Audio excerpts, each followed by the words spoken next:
Defensively, Matt, you guys got a lot of talent.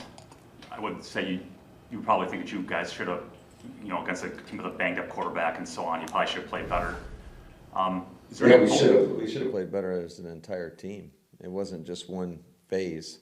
It was offensively, it was defensively. There was moments that looked really good to start the game, 2 3 and outs. I thought our guys were, um, playing well early. Third series, they got a field goal, and then after that, it kind of unraveled. And certainly, there were a couple pivotal plays in that game that, we had 2 sacks that got nullified by penalties, and those are always very subjective calls that sometimes you get and sometimes you don't, and that definitely hurt us. Though.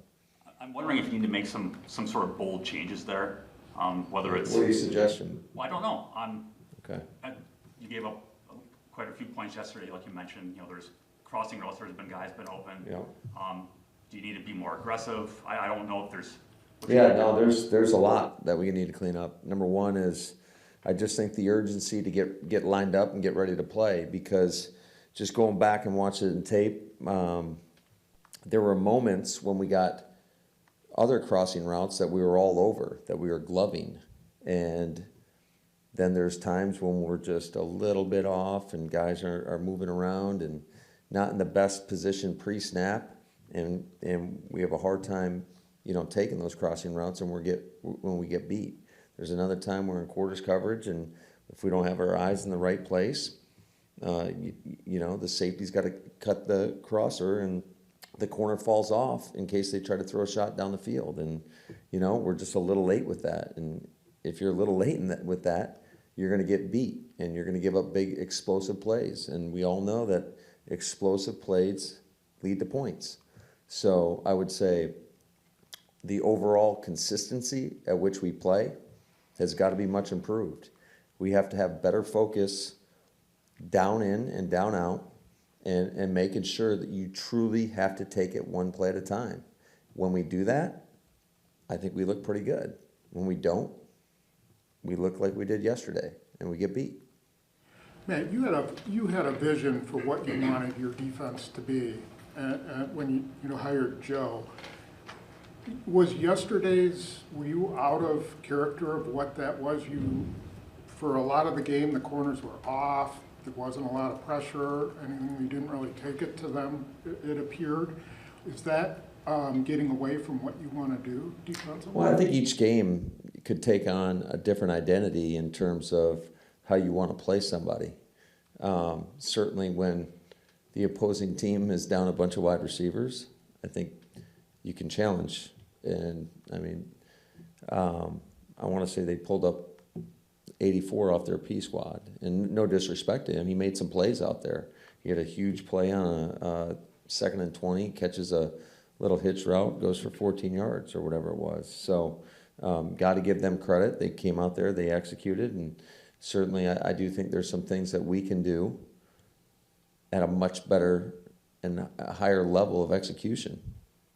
So would more of a killer attitude that, like you said, they don't have any wide receivers, you're going to go up there and challenge them and make them beat you, as opposed to the other way around? Yeah, I think a lot of it too is, so there's pluses and minuses with that.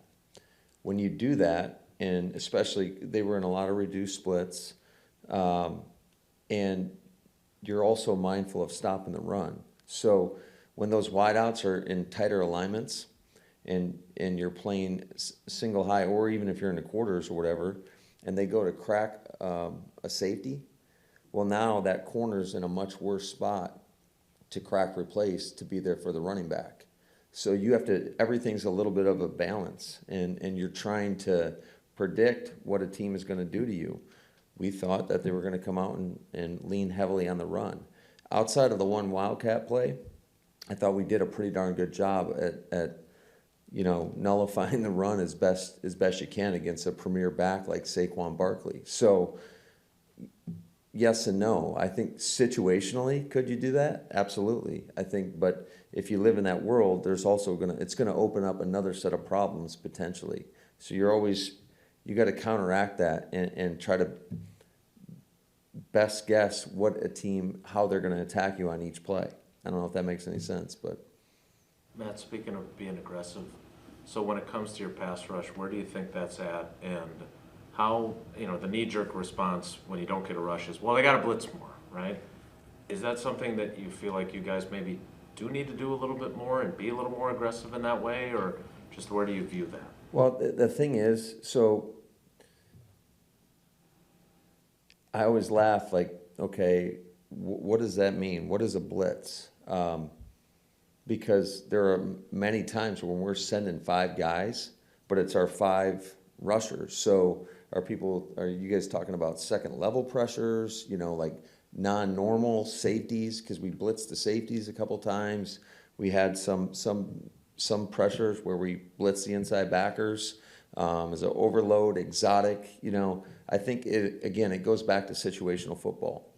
When can you get exotic? Well, typically, and I think you saw it yesterday, I would say majority of time you get in those exotic looks is when you get teams in 3rd and long, or 3rd and 7 to 10, that range, or potentially just in those known passing situations when you think people are going to throw the football. Now, we've seen it, this is something I told Joe. I said, hey, even if in 3rd downs, I would expect them to try to get the ball to Saquon. So I think we got to be careful about some of the exotic pressures, because if you guys remember right, it happened to us back in 19 when we had some exotic looks up and we're playing San Francisco, and it's a 3rd and 8, and they run the ball for a 38-yard touchdown. So you just got to kind of balance all that out and try to stay one step ahead and guess right. I'm not saying that we shouldn't do that, not saying that at all. I just think you have to pick and choose when you do that. But I think the other thing is, as far as our pass rush, again, we had 2 sacks nullified in situations. I think the whole game has a different feel to it if it's 2nd and 20 in both those situations. The one was a sack fumble, which we didn't recover, but, and I'm not trying to make excuses or explain anything. Bottom line is, we absolutely have to play better than that.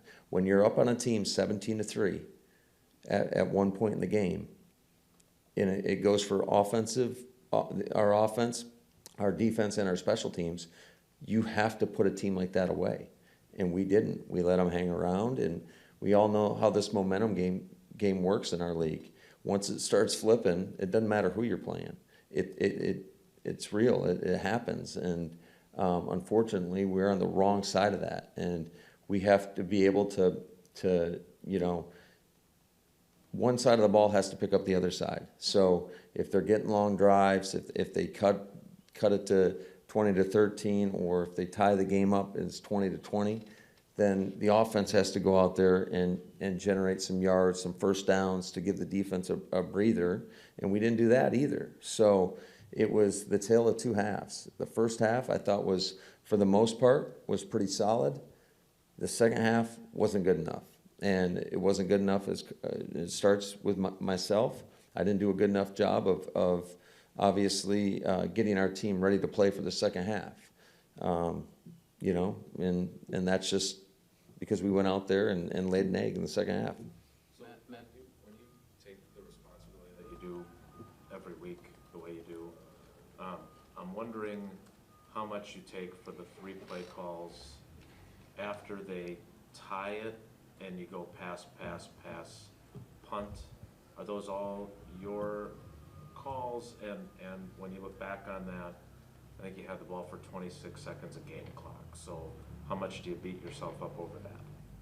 Yeah, anytime it doesn't work out, you always want to second guess and, all right, what should we have done? In hindsight, here's the deal. 1st and 10, you get single high, you call a play to attack the single high.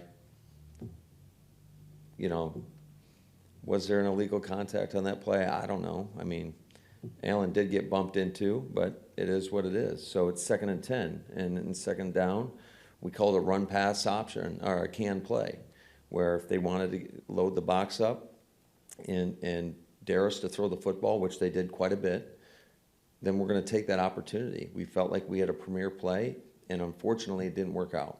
and now you're sitting in 3rd and 10. And I understand that going into it, that like you're going to have to stand up here today and answer for that. And I'm perfectly fine with that as long as our process and our thought process is in the right spot. Unfortunately, from a result standpoint, it didn't work out. That was the same play that we hit Romeo Dobbs on earlier in the game for 20 yards, or 20 whatever yards it was, on the backside in cut. This time we had Kabi on the through route. You know, it was one-on-one.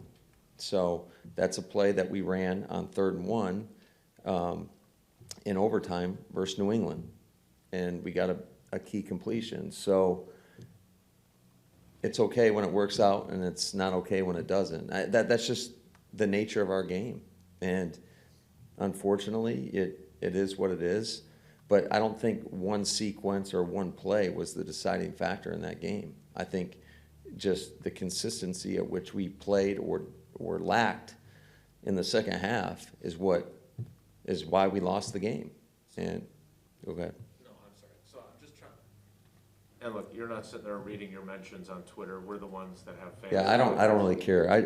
I told my wife, I said, hey, make sure you shut everything off, because I'm sure it's not going to be real pleasant today. I had a buddy text me last night, you know, obviously the long flight home.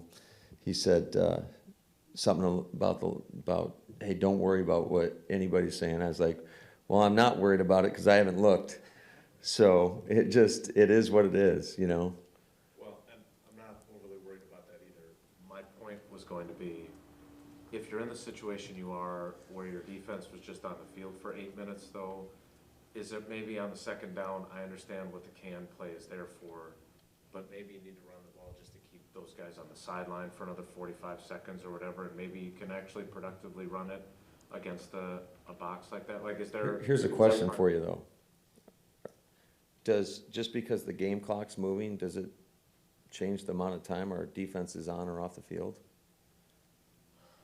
I mean, you still got a 40-second play clock. Right. So, like, they're still resting for the exact same amount of time, and I understand the optics of that. 26 seconds rolled off the clock, but in real time, they're still on the bench for the same amount of time. So I think you got to look at it as you got to put yourself and try to put your guys in the best position possible to pick up a first down. And I felt confident about the play, and I've got confidence that we're going to execute that play 9 out of 10 times. I really do. I've got confidence in our offensive line. And I got confidence if we run the ball in that situation too, that we're going to put ourselves in a more manageable 3rd down. But that's just part of the risk of throwing it. And, am I upset that it didn't work? Absolutely. Totally upset about that. But it is what it is. You know, you could argue on first down, do you wish you called it a better play on first down? Probably. Back to the run defense, or back to the defense in general. You got a star-studded group. You got like 7 first-rounders or whatever it is of experienced guys. Does Joe need to do more to get that group playing to where you think it should be? Well, I think absolutely. I think we all have to do more. I have to demand more. I think we got to coach things better. I think we got to have better urgency. And, just quite frankly, we need every guy doing their job on every single play, because there was a lot of just one-offs here and there, and that's what led to, just that second half where you give up long drives, and you got to give them credit too. I thought Daniel Jones, he played really, really well, and it sure as heck didn't look like his ankle was really affecting him. I mean, they ran a quarterback draw on 3rd and 4. I don't think many people saw that coming, and they ran him down in the red zone. He got out of the pocket a couple times. That guy's a tough guy. You can tell. He doesn't even slide. He was taking some shots, and they executed when we gave them opportunities to fit the ball into some tight windows. There was a 3rd and 3 where they ran a crossing route right into Jair, and we're just a little bit off, and they pick up the first down. Not only do they pick up a first down, they pick up a big gain on that. So you got to give them credit. They did a good job in that regard. I still think that couple of those sacks go a different way. I think maybe we're having a different conversation right now, but it is what it is. We got to be better. Bottom line, we got to be better at responding to adversity when it strikes, because it's inevitable. It's going to happen in every game. And obviously, yesterday we did not respond well to the adversity. With that in mind, you said yesterday that they outcoached you. I mean, is that better communication? Is it better play calling? What's the solution there? All of it. All of the above. They went out there and, number one, their players definitely had a higher level of execution. We had a lot of what was disappointing. There was a lot of mental errors that we haven't had that amount typically in most games. So a lot of those mental errors really hurt us in some critical situations. That's where you got to be your best, is in those critical situations. We knew going into it, especially from an offensive standpoint, third down, red zone, the Giants were really strong. And that's a credit to Wink and what his system brings and all the variance of looks, but also their players to be able to go out there and handle all that. And so we had a couple big mistakes in a couple of those areas, and it certainly cost us points, and you can't have that. Are the mental errors missed assignments? Is that what you would consider a mental Yes. error, a missed Yes. assignment? Do you and Aaron have to have more, I don't know if it's confidence, but trust in the running game maybe? Because, correct me if I'm wrong, you had some pretty good runs against 8-man boxes. We did. didn't you? We did. There was a lot of them in there. I thought, just going into the game, controlling the line of scrimmage was going to be pivotal. I thought we did have versus some loaded boxes where we got some really good push up front, and we were getting like 5 yards a carry. After looking at it, it's definitely a fine line. I think that, we had a lot of, I would say, runs called that where we're throwing those run solutions. And the thing is, it's kind of a double-edged sword, because the run solutions were being pretty effective. Like if you look at the win-loss of how we chart those, basically we treat it no different than the run. So on 1st and 10, if we're getting gains of 4 or more, then that's an efficient play. You're staying ahead of the sticks. On 2nd down, if you're getting whatever it is, if it's 2nd and 8, if you get 4 yards, if it's 2nd and 10, if you get 5 yards, then it's sufficient play. You got to get half the distance. On 3rd down, you better convert. So I think all in all, our run alerts were pretty efficient. It's just it does limit you in regard to now you're not getting 2 of your best players the ball as well, in Aaron Jones and A.J. Dillon. So I just think I've got to do a better job of making sure that we're getting those guys the necessary touches and not putting, him in all those situations. Now, one thing, again, that they did do that why we had so many run solutions was he's pretty unpredictable in terms of, when they're going to blitz. And some of those run solutions were picking up, like, I want to say we hit Cobby late in the game for like a 12-yard gain. So, you just got to be picky about it. And certainly when the outcome isn't what you want, then and Aaron Jones has, I don't know, what do you have, 13 carries or whatever, and AJ has 6. Yeah, it's hard to sit up here and justify that to everybody, to our team.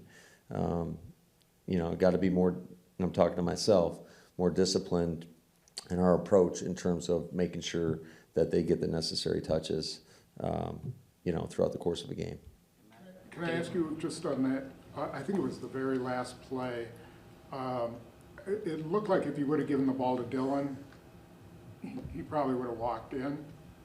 But what did you see? Like they're heavy on that right side, right? Yeah, it was cover 0. It was cover 0. So I do not fault that decision at all. Like, that is 100%.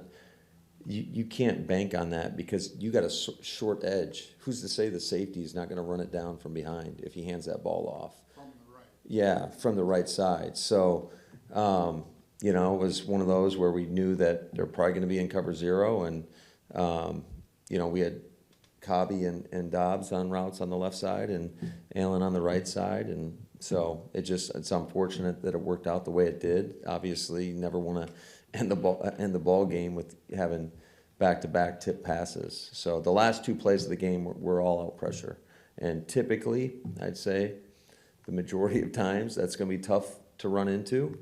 Not to say that it can't work; it certainly can, but I think that, you know, given the circumstances and what we talked about, I don't have any issue with the decision. Matt, looking forward to this week, obviously coming off the long plane flight, do you change your schedule at all for this week, or are you going to keep it pretty similar? No, yeah, we absolutely do. We're gonna kind of kick Wednesday back a little bit. I've got to take a look at the schedule and make sure it's going to probably be more of a mental day on Wednesday. Just the whole key, I think, from now until game day is obviously you got to get your work in. There's no substitute for the work, but I think that recovery is a big part of it, and we know we're going to have our hands full. I mean, the Jets are a team I know pretty well, and just to see how much they've improved, the talent, they've got a lot of young talent on that football team, and I think they're doing a really good job with those guys. We know it's going to be a physical game. This is a team that has handled adversity very well in terms of just their ability to grind out some tough wins. You know, I think it was evident in that Cleveland game. That was a great display of resiliency. But we're going to have our hands full, and our guys got to get not only their bodies back, but their minds right to play. So we'll adjust accordingly, and we'll get a better feel for how our guys come in on Wednesday. But I would assume Wednesday is going to be a little bit more of a mental day, and then we'll try to get back more to a normal schedule on Thursday and Friday. Hey, Matt, getting back to your original point way at the very beginning about the urgency, the pre-snap, and the defensive guys getting lined up, is that on getting the call in, or is that on the players after they get the call? I think it's all the above. I think certainly that's, you know, you always want to get your calls in as quickly as possible to allow our guys to, you know, get lined up and be in a really good position. Certainly, I think the majority of teams in this league will have some sort of tell based on formation, maybe stances, whatever it may be, of what you could be getting. And if you allow your defenders, or shoot even on offense, the guys time to process that, you might have a better chance to go out there and execute and play at a higher level. So I think that's something that we're always stressing to do. I know I certainly, as the play caller on offense, take you know, a lot of responsibility in making sure that we try to get those guys the call as quickly as possible. And I know Joe has the same mentality and same approach as well. I know you put Christian on kickoffs yesterday. Amari had his second fumble now on punt return. Is there any idea of maybe a change there? Well, Amari's got I told him during the game, I said, you have got to do a better job of taking care of the football. That's part of your responsibility. You know, he does a great job fielding the punts, no doubt about it. But I think it's just the ball carriage, you know. And once you put that on tape, guess what's coming your way? Those guys are going to be clawing at the football, and you know, the Jets do a great job of that as well. You can see it all over their tape, their ability to punch. We call it punch, hammer, rake at the ball. And so we know it's coming. Now we gotta make sure that we do a good job of protecting that football. Two more, please. Matt, I think Rob asked you what was amiss with the deep balls yesterday. You said you wanted to look at the tape, so now that you have, that's obviously an important part of what you guys want to be able to do offensively. What's not quite right there?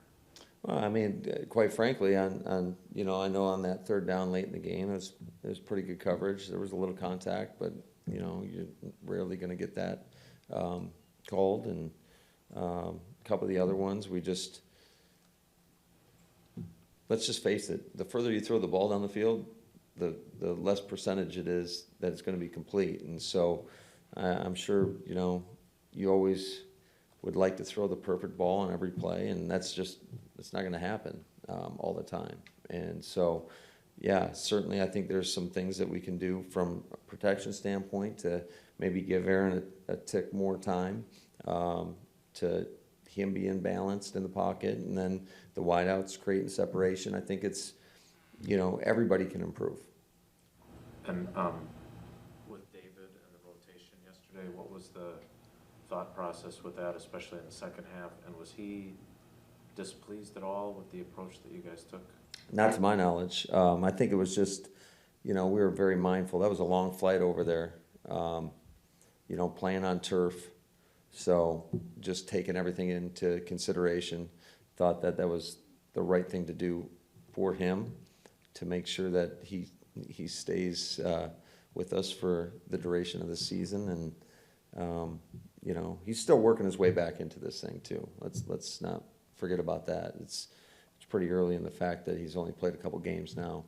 And don't get me wrong, he's done a really nice job for us, and we're happy he's back, but we want to make sure that we're smart about it too, because like we've said all along, it is a marathon.